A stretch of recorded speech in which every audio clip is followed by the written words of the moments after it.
without necessarily being partners with that EMJ Trading, EMT Trading. Yes, Your Honor. Tama po.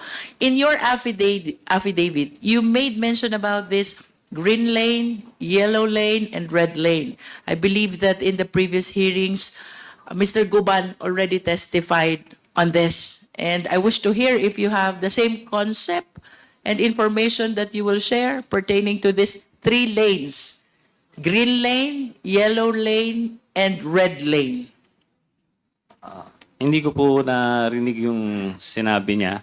So, green lane yun, hindi na siya subject for inspection. No physical inspection No and physical- no document inspection No as well. document inspection. That is green lane. Yellow lane, kung di po ako nagkakamali, sa ano lang, document lang. Tapos red lane, kailangan ng Wait, physical. for yellow lane, you're exempted from the physical inspection, but you are not exempted from the document inspection. Yes. Okay? Then, red lane, kailangan na ng physical inspection. And of course, if I am the shipper or the importer, I would want that my shipment be always released through the green lane. Kasi dun mabilis. Walang inspection ng shipment, walang inspection ng document. How do I avail of this green lane?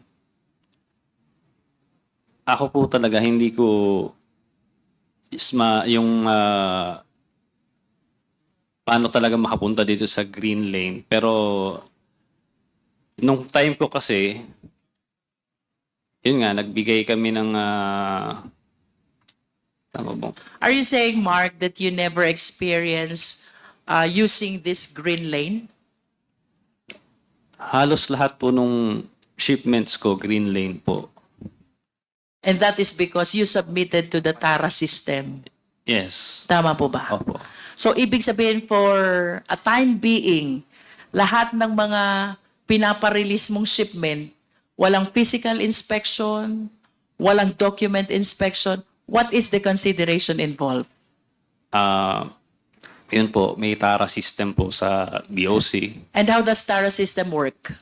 So, weekly, magbibigay ka kada container na re-release mo, napaparating mo. Is So, it per container or per value of what is inside the container? per container? Per container. Opo. How much per container? Iba-iba po kasi. So, iba-ibang Iba-iba depending on? iba-ibang departamento. So, nakalagay po dito yun. May mga text messages po ako. Mga Yes, screenshots. you mentioned a lot of offices. Can you please enlighten us on this? Anong mga opisina kailangang magbigay? Tama ba yung tanong ko, Mark? Opo. And So- that is what TARA system is all about? Yes, Your Honor. So, What offices are you referring to here? So, tinitignan ko po itong affidavit ko. Ito lang yung mga naalala ko. IG, ESS, Collector, CIIS. Alam ko na You breakdown mentioned ko in na to. paragraph 15 of your affidavit, MICP, SSPDC, COMSEN, CIIS, CIIS District, IPRD, IG, ESS, ESS District, FED, AOCG, and IAS. If you total the token that you will be giving to all these offices for one container, Mark, magkano yun? May breakdown po kasi ako nito dati. Your At Honor, least the approximate amount. Are you trying to tell us na kada office iba yung amount? Yes, Your Honor, iba. I see. But you can at least give us an approximate amount. The total amount that you give for one container to cover all these offices. I believe these are 11 or 12 offices. Matagal na po kasi, pero naalala ko po kasi, lahat po kasi ng container ko, uniform po yung ano niya eh. Yung Flat rate. binabayad. Oh. So, 170,000 Per container. per container. So, kailangan ko pong, kasi kagabi lang po yung ano eh, yung, kagabi ko lang nalaman na pupunta ako dito. Nagulat po kasi ako. I understand. Hindi ako handa.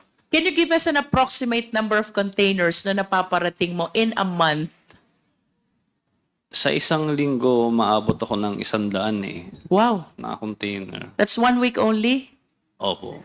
So, if 170,000 per container and you have 100 containers for 1 week, how much is that?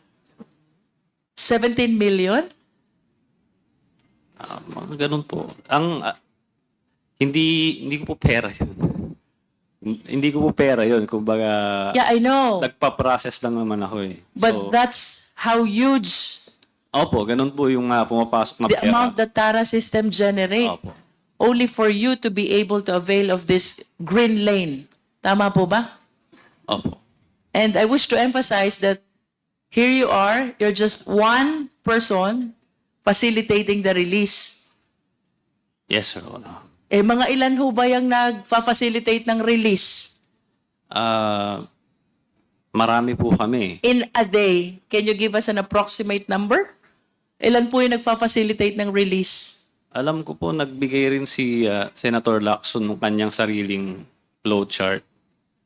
So, based doon, parang, basta sobrang dami namin, siguro mga 500 containers sa